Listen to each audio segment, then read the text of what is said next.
Well, we've got some grim news to start with. In a devastating act of violence, at least 10 people have been killed and a number of others injured in the southern Austrian city of Graz on Tuesday. Many of the injured had been taken to hospital following the terrible tragedy. The police gave no initial toll but said several people have been injured. A local police spokesperson said the area has been secured.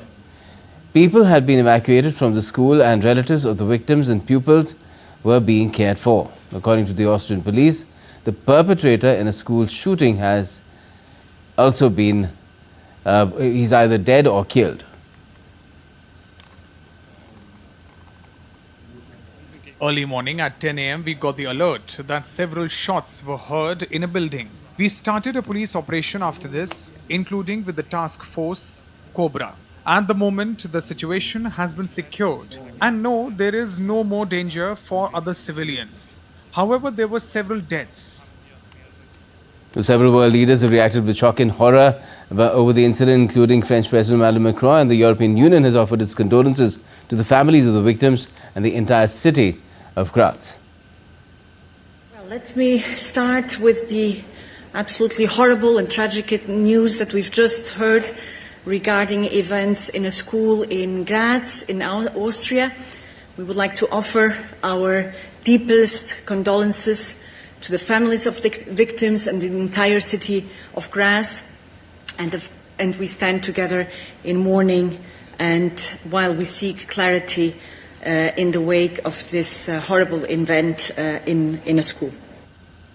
Let's get you more. Joining me from the newsroom is my colleague Jessica Taneja. Jessica, very grim news to be talking about, but just tell us a little bit more about this incident and about Austria in general. One hears of school shootings taking place in the US. There have been multiple cases, but Austria, is that unusual or not?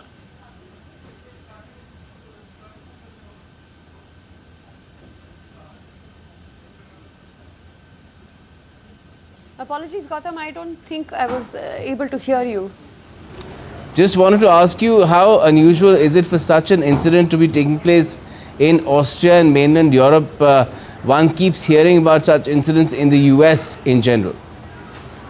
Not if I could gather it with the faint voice there, Gautam, I believe you were asking me that these incidents are not quite usual in Europe, but rather in America. Well, given the fact that yes, that it seems to be the case, and in fact, if the last shootout that was witnessed in Austria was in the year 2020, 4 people were killed back then as well, but nothing to the extent that would lead to a newsroom, a classroom. And what we're giving to understand at this point from various local media reports, as I can gather from Austria, and one of their biggest newspapers is also reporting that the student was a former student. The suspect, pardon me, was a former 22-year-old student, and he had entered and fired shots at 2 classrooms. And if reports are to be believed, while some are still being ascertained at this point, he is believed to have fired in 2 classrooms there, along with then the reports that come in to say that he was found in one of the toilets in the school, and the evacuation, of course, then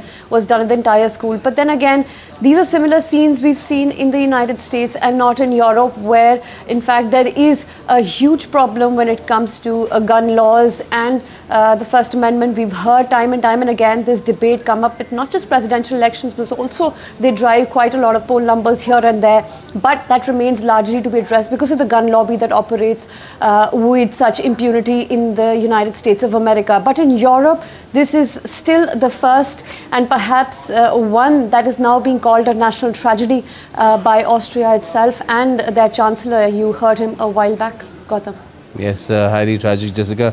Thank you so much for joining us. Although we have seen several incidents of vehicles being used to ram people as well in public events and in crowded places, and that is something that is proving to be a huge challenge to all security and intelligence forces anywhere and everywhere in the world. Thanks.